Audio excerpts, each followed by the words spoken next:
When you were 11 years old, could you even think about making a $1 million? Well, this 11-year-old boy who created Lay's built a net worth of $400 million. So how did this happen?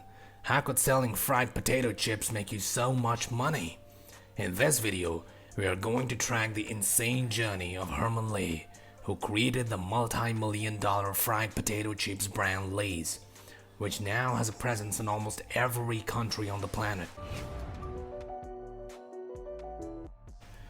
In 1920, a remarkable story began when an 11-year-old boy built a sample stand to sell Pepsi. This boy enjoyed selling so much that he dropped out of school for it. Eventually, he became a great salesman, working for large companies. However, when the Great Depression hit, he was laid off, and he became jobless. With no other option, the boy was forced to sell potato chips from his car to survive. He sold them at grocery stores, gas stations, schools, hospitals, and everywhere else he could. He did this every single day. At the time, chips could only be sold locally and were sold in paper bags that would go stale in no time. Fortunately, the boy was not just a great salesman but also a brilliant businessman. He discovered a solution that would revolutionize the chips industry.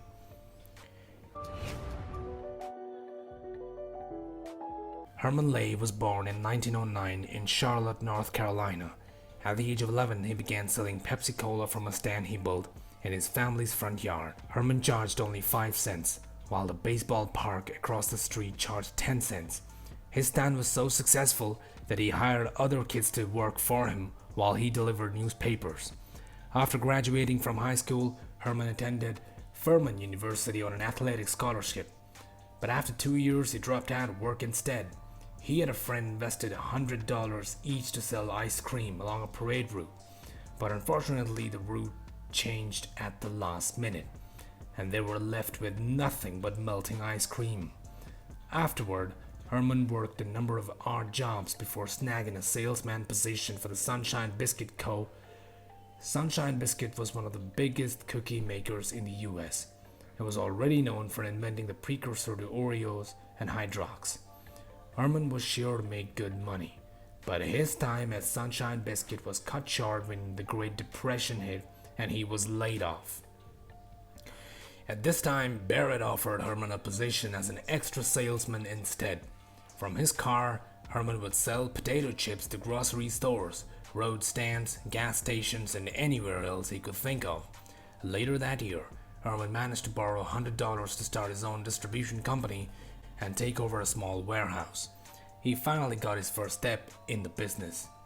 He also continued to work with Barrett and was given his territory.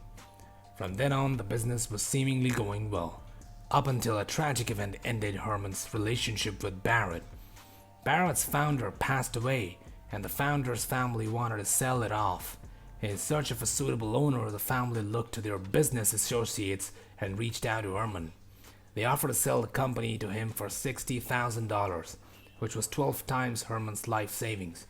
He wanted to take on what was a once-in-a-lifetime opportunity, so he asked dozens of people for help, but had no luck. Herman didn't want to miss the opportunity, so he took a risk that could have put him in financial trouble for years. He decided to take out a $30,000 bank loan. Later, he convinced Barrett to accept what he had and take the difference in stock. Fortunately, Barrett agreed, and Herman renamed the company to H.W. Lay. Herman discovered advanced solutions to preserve and ship potato chips. He leveraged the technology used to preserve photographs and stamps to create a special bag and seal, glassine. Glassine was not only resistant to moisture, dust, and grease, but also helped keep the potato chips fresh longer. Herman later developed a machine to automate the process of packaging multiple potato chip bags at once. To succeed in selling potato chips nationally, Herman and his team traveled to different regions, including convenience stores, grocery stores, and supermarkets, and observed their operations. Their goal was to come up with a strategy to take over half of their customers within a week. By the end of the year, Lay's was selling its potato chips in 10 states from Florida to Wisconsin. Their aggressive business approach paid off. However, Herman soon discovered that there are some things you can't prepare for.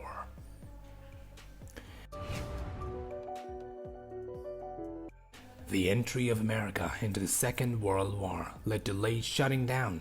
This was because the US government banned factories from producing non-essential items to conserve resources for the war effort. Potato chips were among the nearly 300 items on the list of banned products. Herman, the founder of Lay's, was surprised by his decision. He believed potato chips should be considered essential since they were resistant to spoilage and did not require refrigeration or cooking. Americans could rely on potato chips as a readily available source of energy during a bombing or a blackout. Herman was determined to convince Congress to reclassify potato chips as essential items. He reached out to food industry lobbyists and pleaded his case. Several months later, Herman received the news that potato chips would be reclassified as an essential item. This saved not only Lay's but the entire potato chip industry. By the time the war ended, Lay's became the second largest food company in the US, while Frito held the #1 spot.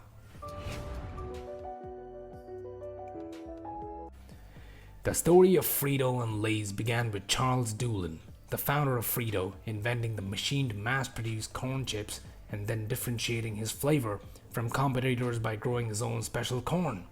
Later, Frito became even more successful by making tasty puffed corn chips using leftover powdered cheese from the war, which they named Cheetos. For years, Frito and Lay's had been growing their markets at a distance, with one in the east and the other in the west. However, their paths were about to collide when Herman discovered that Charles wanted to open a Frito factory in Lay's territory. Instead of finding a way to bar him, Herman invited Charles to meet and suggested they find a way to work together. Charles agreed to the idea and the two drew up an agreement. Under the terms of the agreement, Lay's was granted the rights to become an exclusive manufacturer and distributor of Frito products in the East, and both companies were free to sell their products in the same stores. As a result, Lay's sales soared to $16 million and Frito's to $26 million. Thanks to their mutually beneficial agreement, Herman and Charles managed to grow Lay's and Frito rapidly. As the years went by, Herman found there was little room to grow since his agreement with Charles barred him from expanding into the Southwest. To increase sales while respecting the agreement, Herman decided to introduce a new product. At the time, America was in an economic boom. People had money to spend, leading to them wanting to buy more varied products. Many companies jumped on the demand by introducing new products with different flavors, colors, and textures. Sensing a huge opportunity, Herman played with different chip seasonings and came up with a mix of paprika, tomato, garlic, and mustard seed oil, resulting in a taste that was similar to barbecue. Herman decided to take a chance on the seasoning and use it to launch Lay's first flavored potato chips. Fortunately, they were an instant hit, allowing Lay's to expand to 30 states. Meanwhile, Frito's sales soared even higher than before, an over 70% increase when compared to nearly 2 decades before. However, Charles suddenly passed away from a stroke and a heart attack at age 56. By this time, Frito and Lay had a very close working relationship, and Herman Lay and Frito executives decided to merge their companies. Herman capitalized on the television opportunity by releasing ads with Lay's catchy new slogan, "Bet you can't eat just one." Now there was a surge in demand. Instead of pouring money into new factories, Herman reached out to one of the best-known brands in the country, Pepsi-Cola, and successfully negotiated a merger. Under the joint company, Frito-Lay remained independently operated, and Herman was appointed as chairman. From then on, the conglomerate continued to grow as Frito-Lay launched and acquired new products and expanded to over 200 countries. Today, Frito-Lay is one of the largest snack food companies in the world and dominates 65% of the market, with Lay's being listed as the best potato chips in the US. The company is also PepsiCo's most profitable division, accounting for half of its $12.2 billion in sales.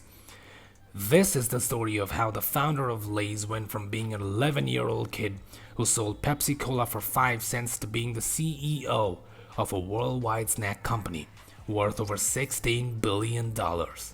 If you like this video, then hit the like button, subscribe, and press the bell icon to never miss another video from us.